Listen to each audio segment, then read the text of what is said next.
We stand here today, on the edge of understanding, peering into the vast echoing chambers of time. The whispers of ancient civilizations, like faint, tantalizing melodies, reach our ears. But what if the stories we've dismissed as mere myths, these grand tales of gods and heroes, actually hold the key to our true origins? What if the deities of old, the ones we've relegated to the realm of fanciful imagination, were, in fact, beings of immense power and unfathomable technological prowess? Today, we're embarking on a journey that will take us far beyond the conventional narratives.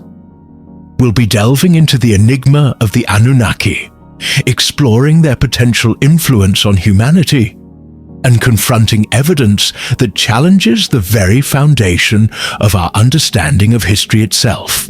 This isn't about accepting or rejecting theories wholesale, but about embracing the spirit of exploration, the thrill of the unanswered, and daring to ask, what if? Our story begins in the fertile lands of Mesopotamia, the celebrated cradle of civilization. It's here, nestled between the Tigris and Euphrates rivers, that we encounter tales of beings who, according to these ancient texts, not only oversaw humanity, but actively participated in its creation. These were not simply gods in the traditional sense. Their very name, Anunnaki, evokes a sense of otherness, a distinct connection to realms beyond our own. The stories, meticulously inscribed on cuneiform tablets, the Epic of Atrahasis, which speaks of gods burdened by toil and desperate for relief, the Enuma Elish, which unveils a dramatic creation of the universe with the Anunnaki at its core, and the Epic of Gilgamesh, one of humanity's oldest and most profound narratives. All these texts weave a complex tapestry, a history that departs dramatically from our modern understanding. These ancient accounts, so different from our own, leave us with so many questions. Did these texts describe beings who truly came from another world? Is there a correlation between the deities of Mesopotamia and the pantheons of other ancient cultures? Or are these stories nothing more than metaphors for the unfathomable mysteries of life, the raw power of nature, and the timeless struggles of the human condition? The journey we are undertaking will undoubtedly lead us down some controversial paths, presenting viewpoints that challenge conventional wisdom. Our purpose isn't to persuade, but to delve, to question, and to fuel the fire of our intellectual curiosity. It is, as Aristotle so wisely put it, the mark of an educated mind to entertain a thought without accepting it. Imagine, for a moment, a time when gods, not celestial spirits, but beings of flesh and blood, actually walked the earth, shaping the destiny of humankind. These beings, revered by ancient civilizations as the Anunnaki, are our focus. Who were they? Where did they originate? And what is their enduring hidden legacy? We're embarking on a journey through time, exploring the myths, the fragments of history, and the enduring influence of these enigmatic beings. According to the controversial interpretations of Zecharia Sitchin, the Anunnaki were not native to Earth. He posits they were inhabitants of a planet known as Nibiru, a celestial body often portrayed as a hidden world. This planet, Sitchin suggests, faced an environmental catastrophe of epic proportions. Its atmosphere was deteriorating, its life-sustaining properties rapidly vanishing, threatening the Anunnaki civilization with extinction. Desperate for salvation, the Anunnaki embarked on an audacious quest, searching for a substance that could restore their planet's protective shield. They discovered gold, with its unique ability to reflect and scatter solar radiation, and so began their long journey to Earth. Their spacecraft, utilizing technology far more advanced than anything we know today, crossed the immense expanse of space. Their arrival in Mesopotamia, Sitchin argues, marked not only the dawn of human civilization, but also the beginning of a hidden history that continues to challenge everything we thought we knew about the past. So, is the story of Nibiru and the Anunnaki a myth, or is it something far more profound? Something that could shatter our conventional understanding of the universe? The Fertile Crescent, the cradle of civilization, is where our exploration of the Anunnaki's origins truly takes root. Here, between the Tigris and Euphrates rivers, some of the first great civilizations of the world arose. The Sumerians, the Akkadians, the Babylonians, and the Assyrians. It is within these ancient cultures that the Anunnaki first appear, not as mere figures of folklore, but as central characters in the spiritual and cultural life of these peoples. The name Anunnaki, meaning those of royal blood or princely offspring, hints at their perceived status. They were believed to be the children of Anu, the sky god, and Ki, the earth goddess. In early Sumerian texts, the Anunnaki were initially associated with the underworld, but over time they transformed into celestial deities, ruling over both the heavens and the earth. At the apex of this divine hierarchy was Anu, the supreme god of the sky. Beneath him were Enlil, the god of wind and storms, and Enki, the god of water and wisdom. Together, these gods formed a divine council that governed not just their own realms, but it is said, the very fate of humanity itself. According to the Sumerian accounts, the Anunnaki arrived in Mesopotamia approximately 450,000 years ago. They discovered a planet teeming with life, but lacking creatures suitable for the arduous task of mining the precious gold they desperately needed. Hominids, such as Homo habilis and Homo erectus, roamed the earth, but their intelligence and physical abilities simply did not meet the Anunnaki's requirements. Initially, the Igigi, the lesser gods, were tasked with this back-breaking labor. Their toil was harsh, unrelenting, described in the Atrahasis poem as a burden too great and a labor too grueling. This begs the question, what does this tell us about the true nature of the Anunnaki?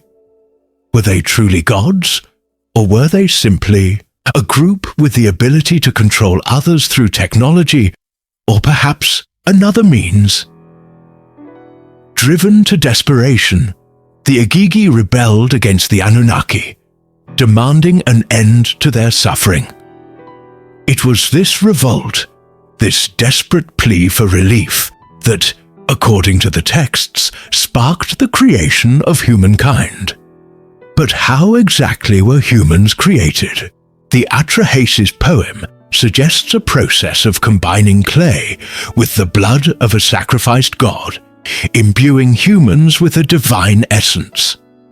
This creation story, while seemingly symbolic, raises the possibility of a far more literal interpretation.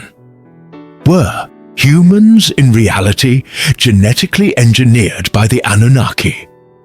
And if so, what would that mean for our understanding of who we truly are and of our place in the universe? Sitchin's provocative hypothesis proposes that the creation of humanity was not a divine act in the traditional sense, but a complex feat of genetic manipulation. He suggests that the Anunnaki selected a species of primitive hominid, possibly Homo erectus, and altered its DNA to create a new species, Homo sapiens. This genetic modification, according to Sitchin, could explain our superior cognitive abilities and the complexities of our social structures compared to other species.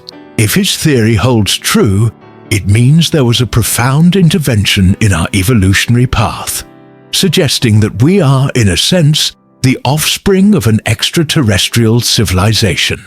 What does this reveal about our true origin? Adamu, as Sitchin calls the first genetically modified human, was created to serve the Anunnaki. This name, with its powerful connection to Adama, meaning earth or clay in Hebrew, strangely echoes the biblical creation story of Adam. The similarities between these accounts, one from Sumerian myth and the other from the Judeo-Christian tradition, are both intriguing and challenging to dismiss. Was the Garden of Eden, as depicted in the Bible, perhaps a representation of an Anunnaki base of operations in Mesopotamia? And what implications do these potential connections have for our understanding of both civilization and religion? Are there threads that tie these narratives together? Threads we are only now beginning to glimpse. The Anunnaki are not mere figures confined to the pages of history. Their stories are vibrantly alive within the myths and legends of Mesopotamia, passed down through generations.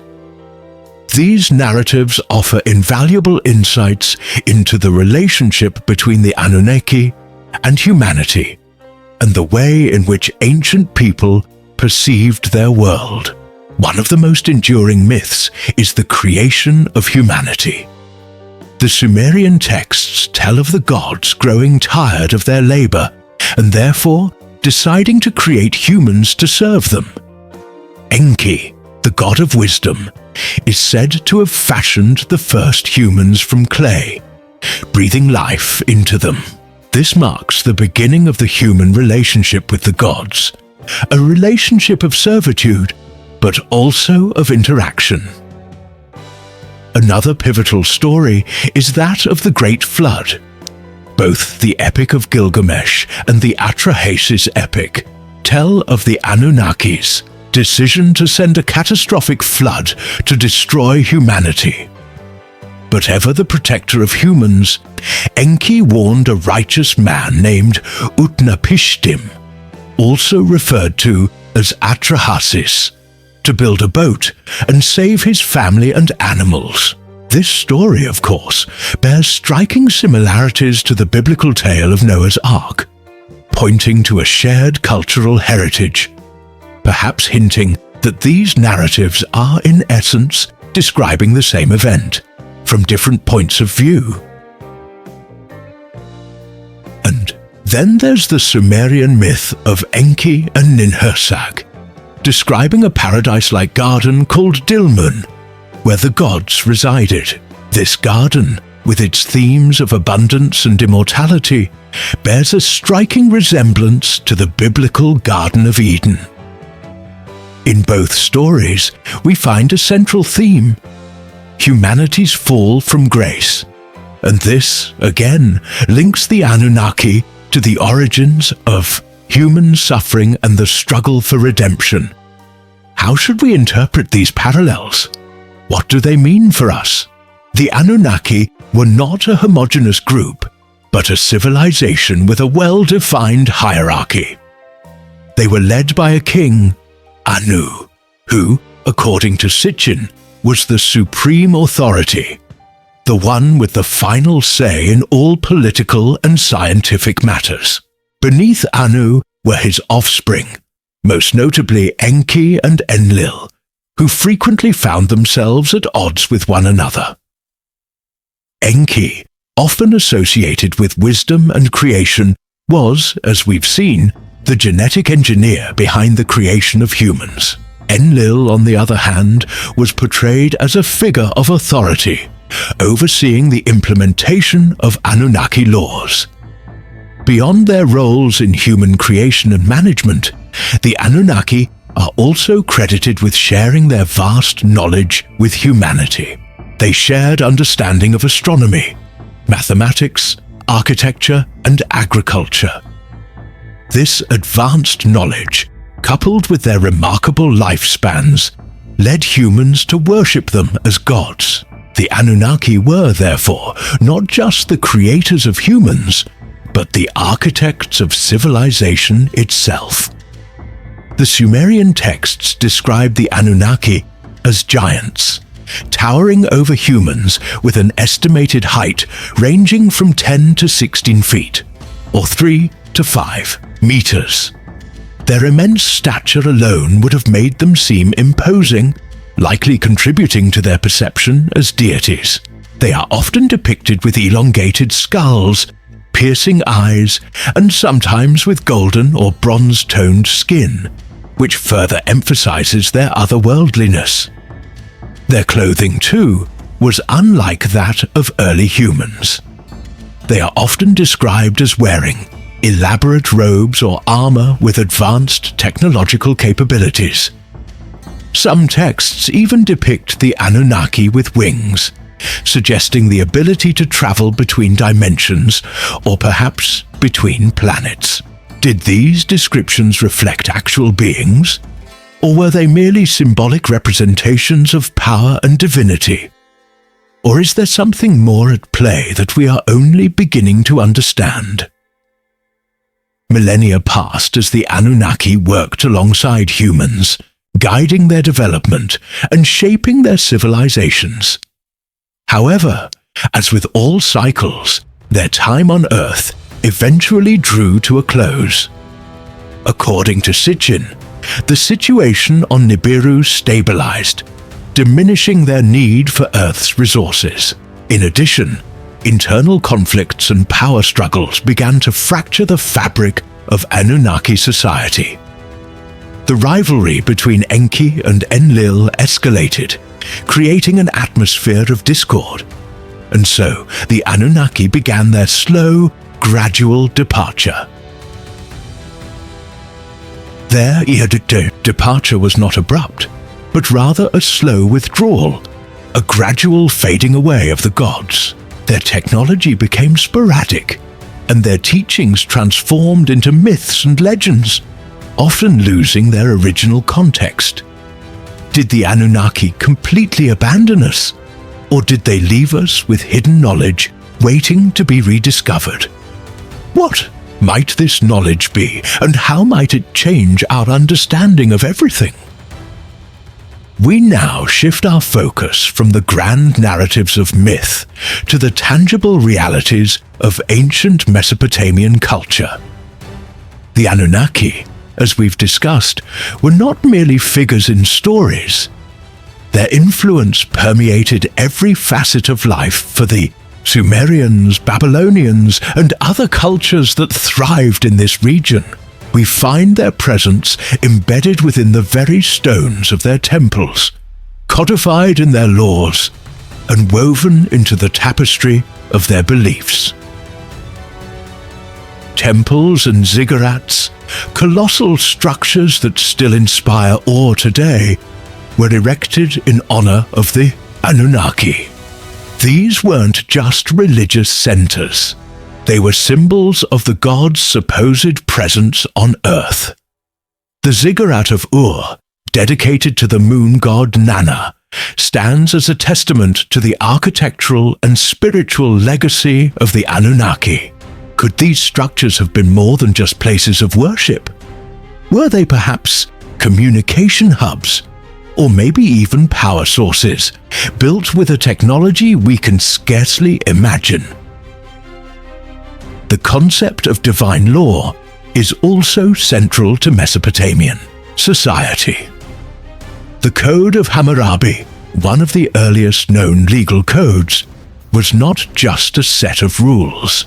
It was believed to have been directly bestowed upon Hammurabi by Shamash, the god of justice.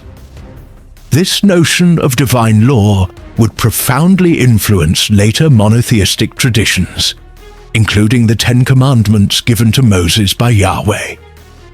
This raises the question, were these laws truly divine, or were they simply a mechanism by which the Anunnaki exerted control over early human society?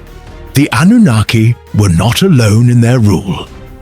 They were, according to the ancient texts, aided by a host of supernatural beings, from protective spirits like the Lamassu to malevolent demons like the Utuku. These entities, acting as intermediaries between gods and humans, bear an eerie resemblance to the angels and demons found in later monotheistic religions. Is it possible these beliefs stem from a common origin? Were these mythical beings the primitive perception of a technology that humanity was not yet ready to understand?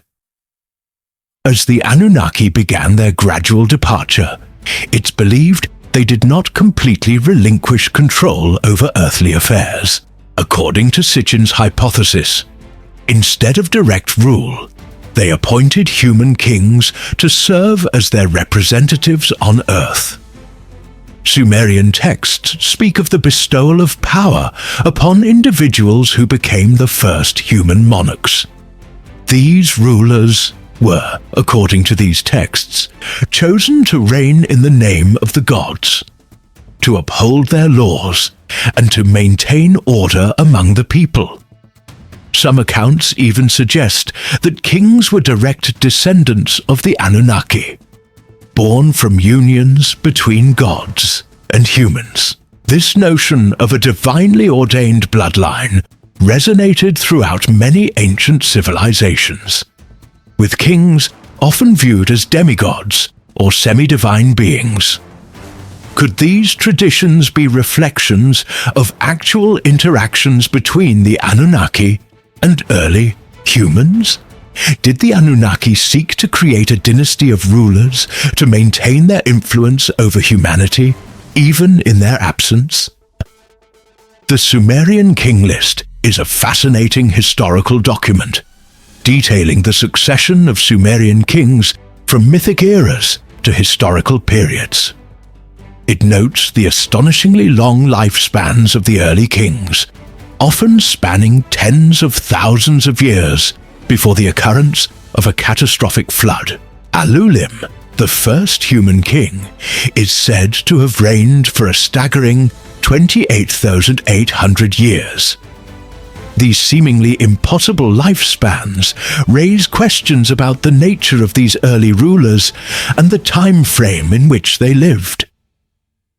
Were these early kings, as some theorize, Anunnaki themselves, or perhaps human Anunnaki hybrids? The king list also describes the Great Flood, an event that wiped out much of humanity.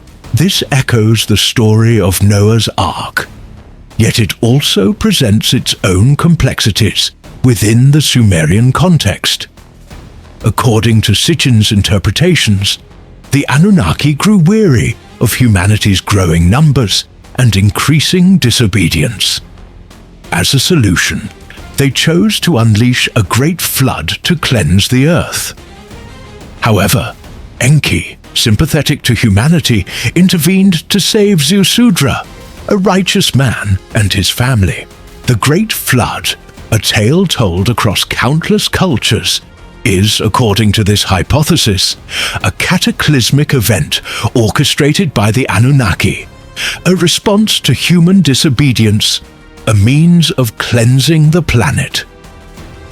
After the deluge, the earth was left in ruins. The Anunnaki, realizing the sheer scale of the devastation, opted for a change in strategy. Rather than completely annihilating humanity, they decided to teach the survivors how to rebuild civilization. They also reduced human lifespan, thus preventing overpopulation, potentially by altering human DNA. They restricted our physical and cognitive abilities, making us easier to control, it is theorized. This period marked a distinct shift in human development, a clear break between the long lifespans of the pre-flood kings and the more familiar lifespans of the post-flood era. The Epic of Gilgamesh introduces us to a powerful figure, a king who was both divine and human. Gilgamesh, the king of Uruk, is portrayed with immense strength, with a divine lineage through his mother, Ninsun, a goddess. According to Anunnaki theories, his mother was one of these extraterrestrial beings, linking his origins to those that had shaped humanity. This mixed heritage fueled his desire for immortality, a quest that forms the core of his epic tale. Gilgamesh's longing for immortality is a profoundly human desire, and yet he was forced to confront his own mortality. This makes his quest a metaphor for the human condition. Through his journey and his encounter with Utnapishtim, the flood survivor, he comes to realize that true immortality lies not in eternal life, but in the legacy he leaves behind. Is this not, in the end, reflective of the human race, forever searching, forever longing for a way to transcend its own limitations? The Anunnaki theory suggests that these beings possessed advanced technology, allowing them to construct massive megalithic structures. These edifices, found across the globe, defy our understanding of ancient human capabilities and, according to proponents of this theory, stand as compelling evidence of Anunnaki intervention. Structures like the pyramids are often cited as examples of buildings created with technologies that still remain beyond our comprehension. These structures, the theory goes, might have served purposes that extend beyond their conventional use, perhaps as navigational markers, power hubs, or something far more intricate that we are unable to grasp. The Great Pyramid of Giza, meticulously aligned with the constellation of Orion, continues to baffle researchers due to its size, construction, and precision. The sheer volume of stone, the precision of the construction, and the complex mathematical and astronomical calculations involved are difficult to explain solely using the technological capabilities of the ancient Egyptians. The Great Sphinx, standing guard in front of the pyramids, poses another profound puzzle. What was its original purpose? Was it, as some theories propose, a guardian of the secrets of an ancient civilization? A silent sentinel overseeing the passage of time itself? The megalithic mystery extends beyond the borders of Egypt. The Great Pyramid of Cholula in Mexico, the largest pyramid by volume in the world, also raises questions about ancient human capabilities. The city of Teotihuacan, near Mexico's capital, was designed with incredible astronomical precision, and these sites suggest a vast, sophisticated technological culture that spanned continents. The complexity and scale of these constructions suggest knowledge far beyond the limitations of local cultures, compelling us to re-examine the established historical narrative. Are there shared elements in these structures, something that might hint at a common origin? Or are these just mere coincidences? The Anunnaki theory does not exist in a vacuum. The parallels between Sumerian and Egyptian deities, for example, are striking. Anu, the Sumerian god of the sky, has a clear parallel in Ra, the Egyptian sun god. Enlil, the god of air and storms, has a counterpart in Shu, the Egyptian god of air. and Enki, the god of wisdom and creation, can be compared to Thoth, the Egyptian god of wisdom and writing. Such similarities beg the question: did these cultures share a common source of inspiration? Or perhaps did they share an actual interaction with these beings? The depiction of gods with animal-like features, present in both Sumerian and Egyptian art, further supports the theory of a common origin. The presence of celestial beings as creators or patrons of these ancient civilizations suggests that there might have been a shared tradition, perhaps a single source, or indeed even an ancient interaction with an extraterrestrial civilization. It's a fascinating idea that invites us to look beyond the boundaries of our own cultural paradigms. The influence of this theoretical shared origin is not confined to just Mesopotamia and Egypt.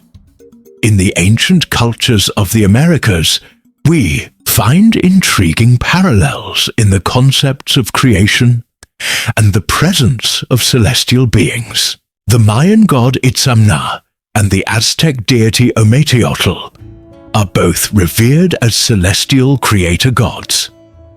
And Quetzalcoatl, a deity revered by the Olmecs, Mayans, and Aztecs, is associated with wind, wisdom, knowledge, creation, and sometimes with the planet Venus, an aspect strangely reminiscent of Enki.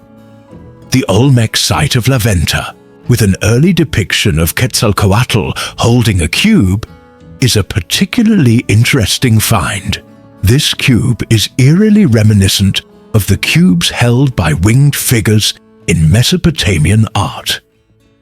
These parallels across continents suggest the possibility of a shared influence, a common origin that transcends the geographical and temporal boundaries of conventional history.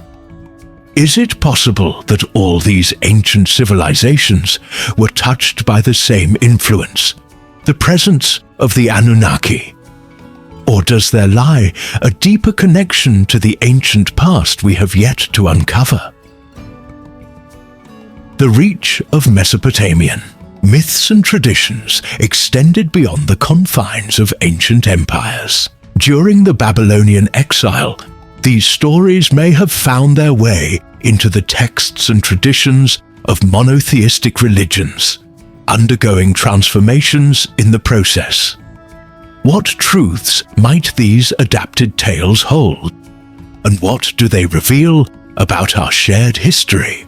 In the 6th century BCE, the Babylonian king Nebuchadnezzar II conquered Judah and took many Israelites into exile. During this time, the Israelites were exposed to Mesopotamian myths and religious practices.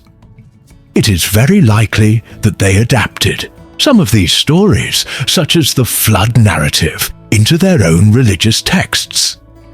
This raises an important question.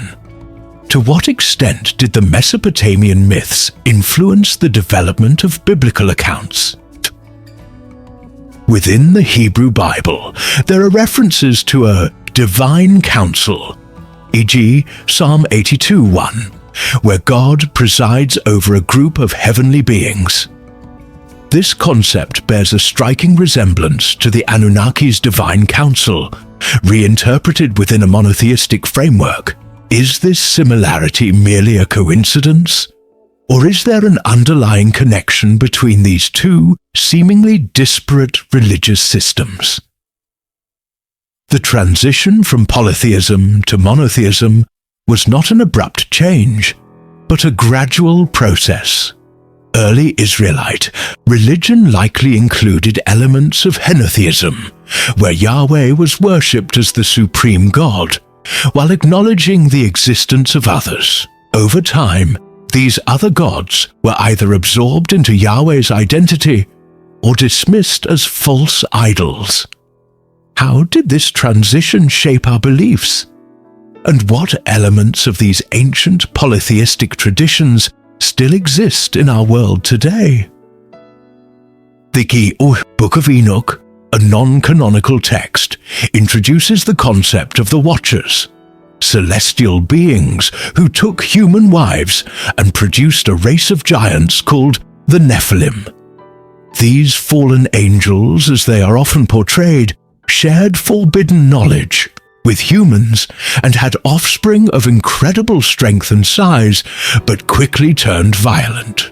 The Nephilim's destructive nature, according to the Book of Enoch, led to the Great Flood. This story cannot be dismissed due to its parallels to both the Great Flood story and that of the Anunnaki. Were the Nephilim, as some theorize, the offspring of Anunnaki and humans? Could the stories of fallen angels be metaphors for the arrival and intermingling of extraterrestrial beings with early humans? These are questions that challenge the traditional interpretations of both religious and historical narratives. What other secrets might the Book of Enoch hold? And what does it reveal about our shared past? The complexity and precision of the genetic code have led some scientists to consider alternatives to traditional evolutionary theory. Francis Crick and Leslie Orgel, in their theory of directed panspermia, proposed that life on Earth may have been seeded by an extraterrestrial civilization. The uniformity of the genetic code across all organisms, they argued, hints at a potential common origin, perhaps from another planet. This theory of directed panspermia aligns with the Anunnaki hypothesis, suggesting that our DNA may not be entirely of earthly origin. If the Anunnaki genetically modified early hominids, it could explain the sudden leap in human intelligence and cultural development seen in the fossil record. Is it possible that we were, in essence, genetically programmed by an advanced extraterrestrial civilization? Human chromosome 2 is unique among primates, representing a fusion of two ancestral chromosomes. Chimpanzees, gorillas, and orangutans have 24 pairs of chromosomes, while humans have 23 pairs.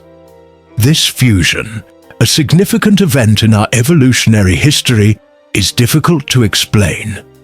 Some theorists propose that this fusion was an intentional act by the Anunnaki, a means of accelerating human evolution. The complexity of the human genome, with approximately 98% of it not coding for proteins, leaves much room for speculation. Is it possible that the non-coding DNA contains traces of genetic manipulation carried out by the Anunnaki? Could these parts of our genome hold clues to our extraterrestrial origins? It is a theory that pushes the boundaries of conventional science, prompting us to think about our evolutionary journey in ways we never have before. From the petroglyphs of Canyonlands National Park to the lines of Nazca, ancient art and architecture around the globe have presented puzzles for modern archaeology. The anthropomorphic figures in Sego Canyon, Utah, with their hollow eyes and elongated bodies, bear an uncanny resemblance to descriptions of the Anunnaki. The Nazca lines, massive geoglyphs etched into the desert floor of southern Peru, have puzzled historians for decades. Were they, as proponents of ancient astronaut theories suggest, landing strips or signals for visitors from other worlds? Similar puzzles can be found in the geoglyphs of Palpa, in Peru, and in the statuettes discovered in the ancient city of Ur. The Wandjina figures of Aboriginal Australia, depicted with large heads and halos, are often described as celestial beings. Even the rock art of Tassili N'Ajjer in the Sahara Desert, which depicts figures with large heads and elongated features, are difficult to ignore. Are all these merely random symbolic representations, or could they be evidence of an ancient interaction with the Anunnaki or other extraterrestrial beings? The ancient texts of India speak of vimanas, flying vehicles capable of incredible speeds and maneuvers. Some stories describe these craft as equipped with advanced weaponry. Could these descriptions be rooted in real ancient technology? Did these vehicles have an extraterrestrial connection? Modern interpretations sometimes compare them to spaceships and highly advanced airplanes. While these accounts often sound like science fiction, they continue to inspire awe and ignite our curiosity about what truly transpired in ancient times. These ancient figures and texts represent pieces of a fascinating puzzle, each hinting at possibilities that defy conventional explanation. While official archaeology often dismisses these theories, they invite us to look closer, to challenge our assumptions, and to keep an open mind about the past. The Anunnaki story is not confined to the ancient world. Their legacy extends into modern culture and thought, sparking new theories and inspiring artistic creations. It is within our modern age that we begin to delve deeper into their impact on humanity. In the 20th century, authors like Zechariah Sitchin proposed that the Anunnaki were ancient astronauts who visited Earth and genetically engineered humans. While these theories are not supported by mainstream scholarship, they have captured the imagination of many and sparked a renewed interest in the Anunnaki. This leads us to question, is it possible that the ancient myths held some truth that we are only now beginning to uncover? The Anunnaki have also inspired countless works of fiction, art, and film. From the Dungeons & Dragons role-playing game to the Stargate franchise, the legacy of the Anunnaki continues to shape modern storytelling. This makes us wonder, why does this myth resonate with us so deeply? Is it because some part of us subconsciously knows there is truth to the theories? Despite the passage of millennia, the Anunnaki remain a source of fascination and debate. Were they gods, aliens, or simply the product of human imagination? The answer may lie in the enduring power of myth to explain the mysteries of existence. The planet Nibiru, often dismissed as a myth, has gained renewed attention with recent discussions in the scientific community about the possible existence of a ninth planet in our solar system, known as Planet 9.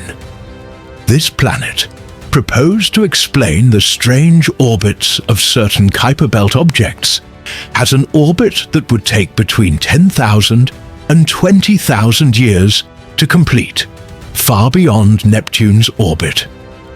Is it possible that Planet 9 could be the home of the Anunnaki? Could this be the celestial body from which the ancient astronauts of myth originated? While Planet 9 is not yet officially discovered, its theoretical existence suggests that our solar system holds many mysteries yet to be uncovered. Could the existence of this planet, when confirmed, force us to reconsider the truth of ancient myths and legends? Could the Anunnaki be waiting for the right time to return? The Bible, a text revered by millions, is a compilation of stories, laws, and prophecies. Could some of these accounts be interpreted as encounters with extraterrestrial beings, rather than solely as divine encounters? Certain passages, such as Ezekiel's vision of wheels within wheels and the stories of Enoch's and Elijah's ascension to heaven, have sparked considerable debate. Could these accounts be primitive interpretations of spacecraft or other advanced technology?